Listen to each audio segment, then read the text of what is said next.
Pooh Shiesty's daddy been a rat since '09, and his son a mice since 2022. Pooh Shiesty walked out of federal prison in October 2025. New music, new money, a whole new life. And then months later, the FBI kicked the door in and arrested him and his dad. And what came out in those court papers about what his dad said is about to change everything.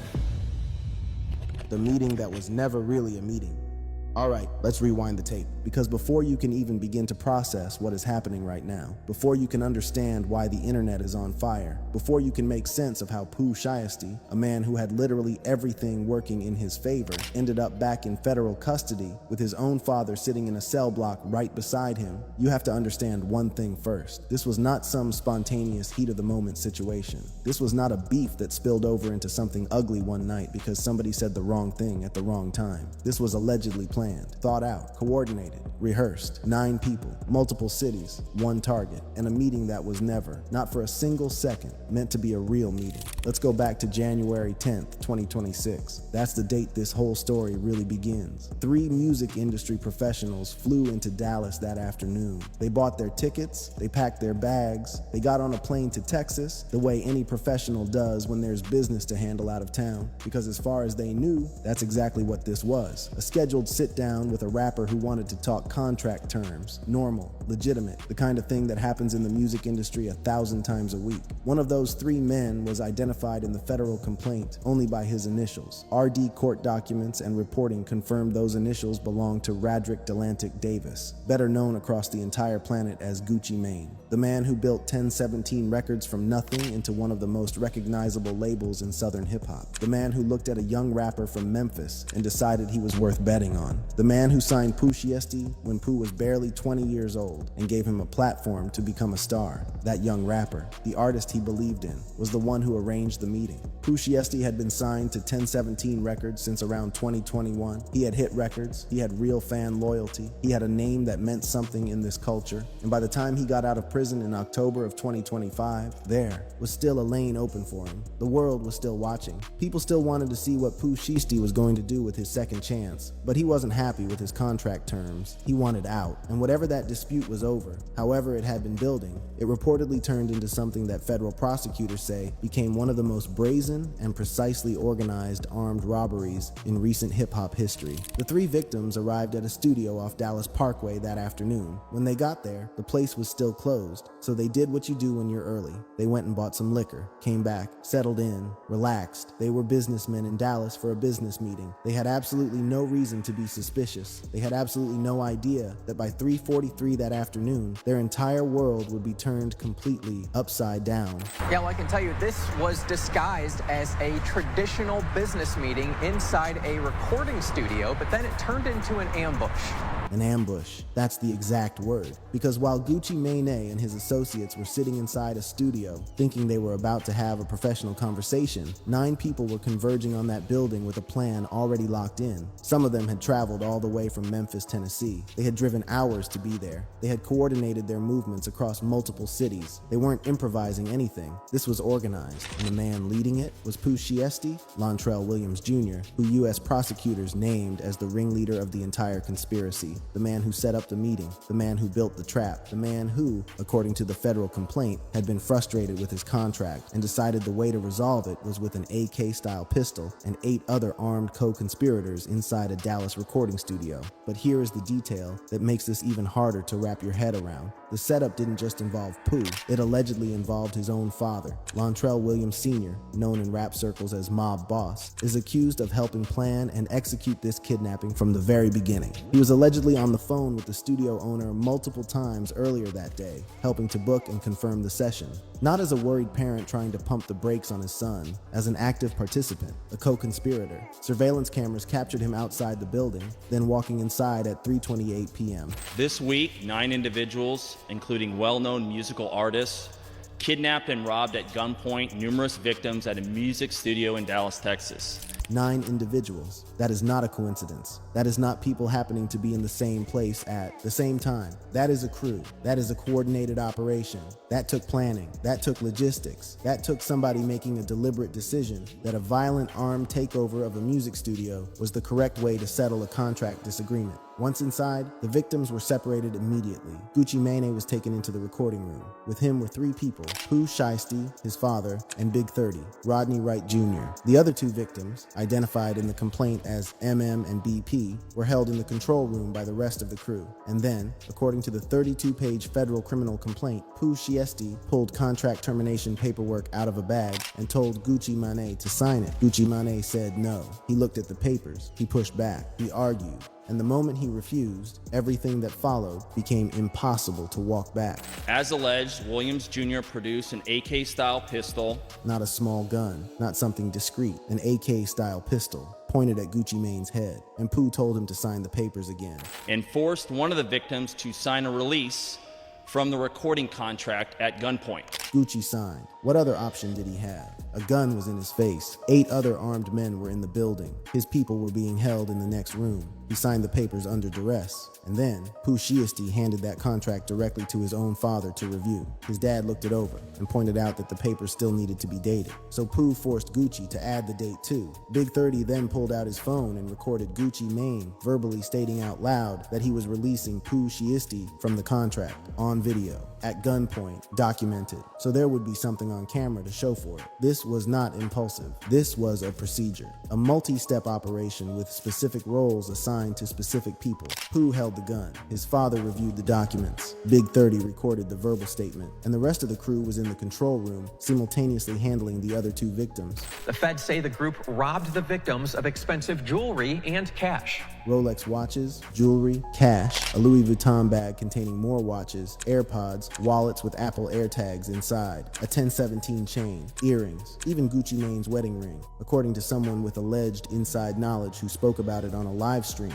they literally unscrewed the earrings out of Gucci's ears themselves. That is how far into this they went. One of the victims was actually choked by one of the defendants to the point of near unconsciousness. One of the victims in the control room, was choked until he nearly blacked out. The federal complaint includes photographs of his injuries, scratches across the neck, marks on the wrist, real physical evidence of real physical violence that happened inside that studio. Big 30 barricaded the studio door with his own body to stop anyone from running. Nobody was going anywhere until Pooh Shiesty decided the job was done. At one point, Pooh allegedly pressed a firearm directly to another victim's head while directing them toward a specific exit. Victims later told investigators they genuinely believed they were going to be executed inside that room. Not roughed up and let go, executed. The armed takeover lasted until approximately 4:50 p.m. Then the group fled, and within hours, the same evening, some of the defendants were already on social media showing off what appeared to be the stolen jewelry and watches, flaunting it like they had gotten away clean, like nobody in a federal agency was going to come looking. They were very wrong about that, and in part 2, you are going to see exactly why. Starting with the one piece of evidence that nobody in their right mind could have predicted would end up in a DOJ press release.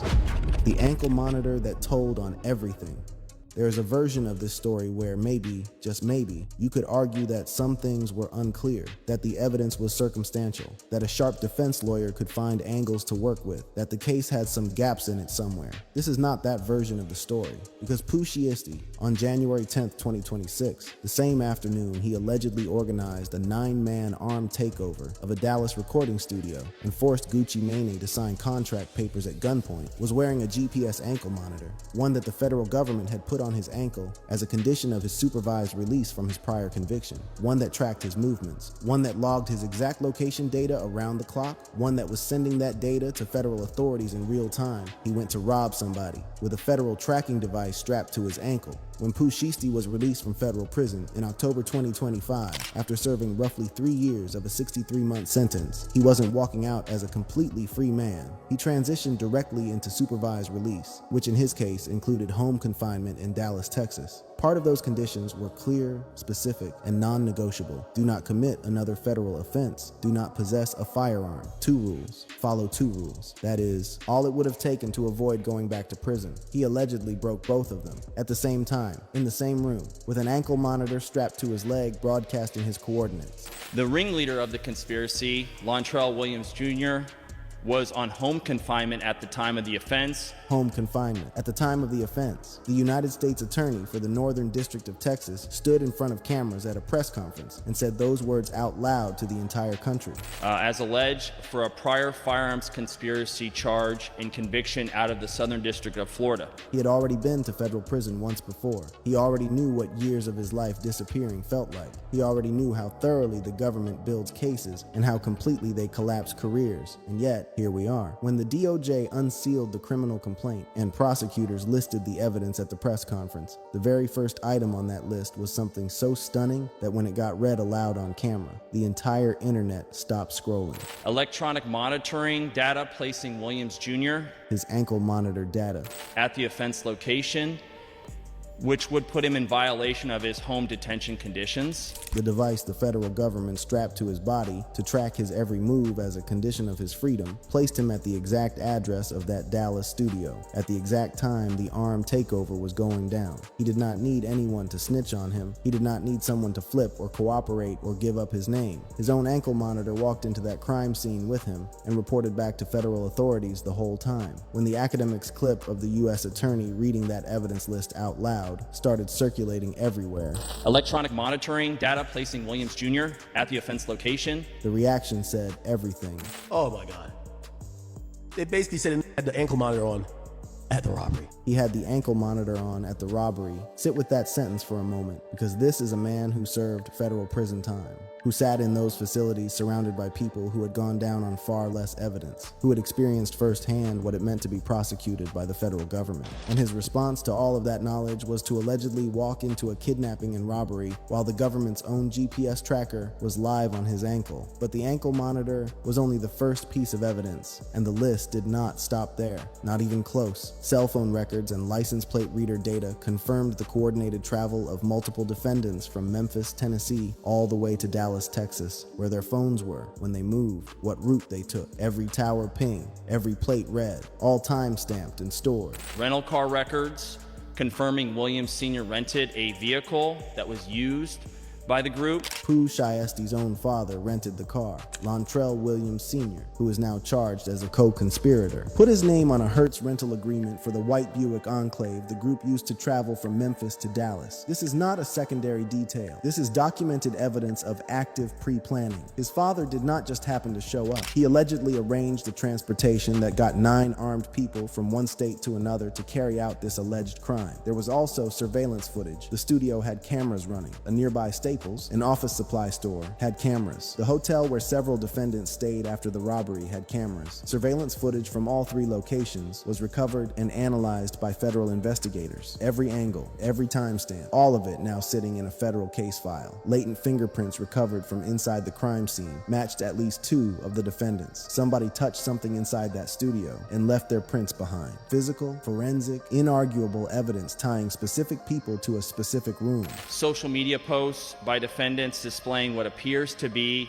stolen property just in the days following the offense. They posted the stolen jewelry on social media within hours of leaving that studio on their own verified accounts, with their own names attached. Screenshots of those posts are included as exhibits inside the 32-page federal complaint. They photographed themselves with the stolen goods and handed that evidence directly to federal prosecutors. Greyhound bus records confirming the travel of multiple defendants from Dallas to Memphis the day after the offense. They took the Greyhound home, real, traceable, federally subpoenaed Greyhound bus tickets from Dallas back to Memphis the morning after the robbery. Those records are cited in the criminal complaint. This case was built on evidence that the defendants essentially handed the government at every single step. Now here is where the public conversation starts shifting, because with all of that laid out, people online began asking who told. And in hip-hop, that question always goes in one direction first. The reality is that as one of the primary victims, Gucci Mane personally identified Pooh Shiesty, his father, and Big 30 by name, by appearance, and through their verified Instagram accounts during the investigation. That is a crime victim cooperating in the investigation of a crime committed against them. That is what you do when someone points an AK at your head and takes your wedding ring. But the streets don't always categorize things through a legal lens. It sounds like Gucci cooperated. It sounds like the victim. Gucci was a victim and gave his testimony. Gucci Mane reportedly addressed the online speculation directly, going on social media and denying any cooperation while making statements that suggested he still had the same energy he has always been known for when people come for him. Anyone who knows Gucci's history knows he does not make statements like that without meaning them. Hey man, sometimes some of you Negroes do not deserve money and fame. Lil Woody laid out the tragedy of this whole situation as clearly as anybody. That young came home, bro, and did NBA YoungBoy numbers. He came home, he put out music, it landed, he was in the conversation again. People were genuinely rooting for the comeback. First song he put out, they said he was gonna flop. They went to the top. They said First Day Out would not do numbers. They were wrong. He had the attention, he had momentum, he had a real lane sitting open right in front of him. He had all the cars, the lifestyle, everything he dreamed of having. But he didn't change his mindset. He had everything, and that last word, mindset, is the one that matters most, because you can give a man all the money in the world and all the second chances in the world. If the mindset does not change, none of it is safe, none of it is permanent. The boy done went and did some stupid cause him to go back to jail. The Rat Papers and the Real Cost. The morning after the arrests, April 2nd, 2026, while the news was still spreading, while people were still trying to process the fact that Pooh Shiesty was in federal custody again, and this time with his own father arrested alongside him, Wack 100 made a move that stopped every conversation dead. He called into DJ Academic's live stream. Over 15,000 people were watching at the time, and Wack said he had been sitting on something for approximately 18 months, holding it, waiting for the moment he felt was right, and now, with Pooh Shiesty in federal custody alongside his father, both of them staring down kidnapping charges together, Wack decided the moment had finally arrived. He sent paperwork to Academics on air in real time for 15,000 people to watch. According to Wack, those documents were a federal memorandum of plea agreement dated April 15th, 2009, and that document showed, he claimed, that Lontrell Williams Sr., mob boss, Pooh Shiesty's father, had agreed to provide substantial assistance to the federal government in exchange for a reduced sentence. Under U.S. sentencing guidelines 5K1.1, the cooperation clause, the one that, in the streets, has only one name. Pooh Shiesty's daddy been a rat since 2009, and his son a mice since 2022. Wack said it plain, no filler, no subtlety. The father allegedly cooperated with the federal government in 2009, when Pooh Shiesty was 8 or 9 years old, a child, growing up in a household where, if Wack's claims are accurate, his own father had a 5K1.1 cooperation deal attached to his federal case, and then Wack extended the accusation directly to Pooh himself. He alleged that Pooh has been cooperating since 2022, meaning since his federal firearms conspiracy case out of the Southern District of Florida, the case where Pooh pleaded guilty to 1 count, had 3 more serious counts dropped, and received a sentence below what prosecutors initially pushed for. Academics reportedly pulled up federal case files in real time on the stream and stated that the documents looked legit. Those 2 words, looked legit, sent the clips flying across every platform within hours. Instagram, Facebook, X, YouTube, everywhere. Everyone had a reaction. Now here is where we have to slow down and be very clear about what is verified and what is not. Because in a story this loud, those 2 things blur together very fast, and it matters to keep them separate. Wack 100 has made these exact same accusations before, multiple times, going back to at least February 2022. This is not new information from Wack. Every single time he has come forward with these claims, Pooh Shiesty's attorney, Bradford Cohen, has responded with a public denial and has not changed his position once. Cohen has called the allegations 100% fake news, idiotic, and a straight mistruth. His position has never moved. Pooh Shiesty gave up no one. There was no cooperation agreement, no proffer sessions, no information exchanged with federal prosecutors. The entire defense in the 2021 firearms case was built on the argument that the alleged victims had tried to rob Pooh and his crew first, and that is why the guns came out. The lighter than expected sentence of 63 months came from strong legal arguments and forensic evidence, not a deal. And in January 2026, just weeks before the Dallas studio incident allegedly happened, Pooh Shiesty posted his own court paperwork on Instagram and publicly denied any cooperation with the government. He invoked Omerta, the code of silence. He staked his public reputation on it, and then he allegedly went to Dallas and did what he did. As of April 3rd, 2026, no mainstream news outlet, not AP,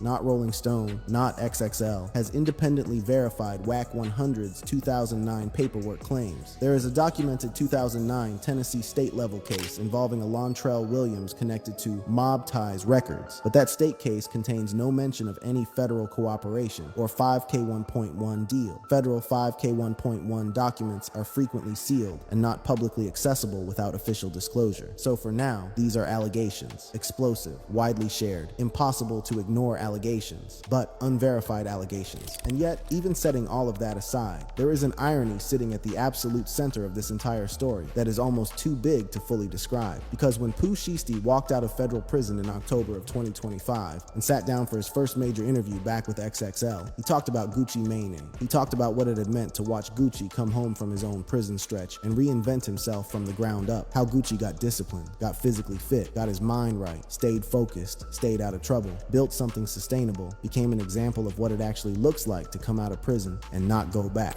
The way Gucci came home and they motivated me too, because I took notes from there. He said Gucci woke up for real while he was inside, truly changed, and that it had planted something in Pooh too, that he was going to move differently, that the experience had changed him, that it was going to stick.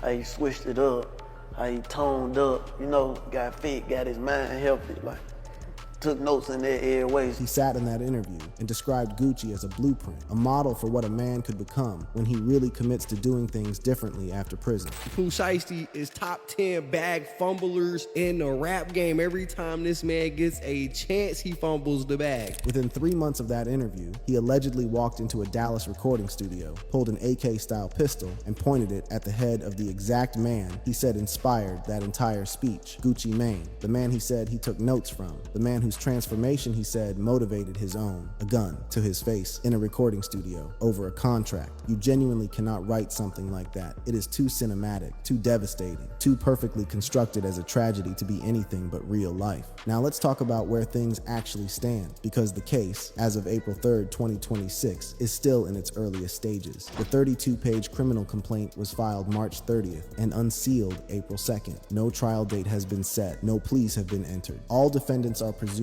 innocent. That is the legal standard, and it matters. But the evidence already listed in that complaint is not a thin stack. It is ankle monitor data, cell phone records, license plate readers, a rental car agreement with the father's name on it, surveillance footage from 3 separate locations, fingerprints from inside the studio, social media posts the defendants made themselves with the stolen property, Greyhound bus records showing how they traveled home, and victim identifications made by people who knew the defendants personally, by face, by name, and by their verified Instagram accounts. U.S. Attorney Ryan Raybould stated at the April 2nd press conference that each defendant faces a potential sentence of up to life in prison under the federal kidnapping statute, life. And Pooh Shiesty's situation is compounded by the fact that he allegedly committed this crime while still under federal supervised release from his prior conviction, an aggravating factor that judges take seriously at sentencing. It adds weight to the guidelines. It signals to the court that a previous prison sentence produced no behavioral change whatsoever. The FBI raid on the family home in Cordova, Tennessee happened at 6 mile in the morning on April 1st, 2026. Agents used flashbangs for entry. They were in and out of that house for hours. They removed computer equipment, brown paper evidence bags. Every vehicle in the garage was searched. Whatever they were looking for, they have it now. It is sitting in a federal evidence room in the Northern District of Texas, waiting for a trial date. And at the center of all of it stands a father and son, both in custody, both charged, both facing the possibility of spending the rest of their lives in federal prison. The father accused of renting the vehicle,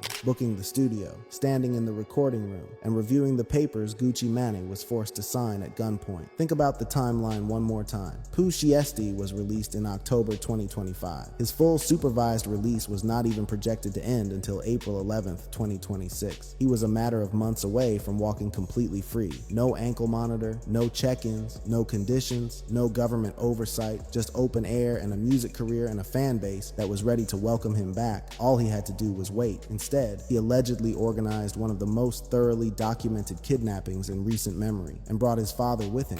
Pride and ego is our main enemy. Pooh Shiesty had it all, and he gave it away again. Whatever comes next will play out slowly inside a federal courtroom in Dallas. Complex multi-defendant federal cases like this one, with 9 defendants, multiple jurisdictions, and this volume of evidence can take a year or more to reach trial. But the direction of this story was written the moment that Ankle Monitor logged his location in that Dallas studio on January 10th, 2026. The only question left is, how long? Click on one of the cards on your screen to see more videos like this.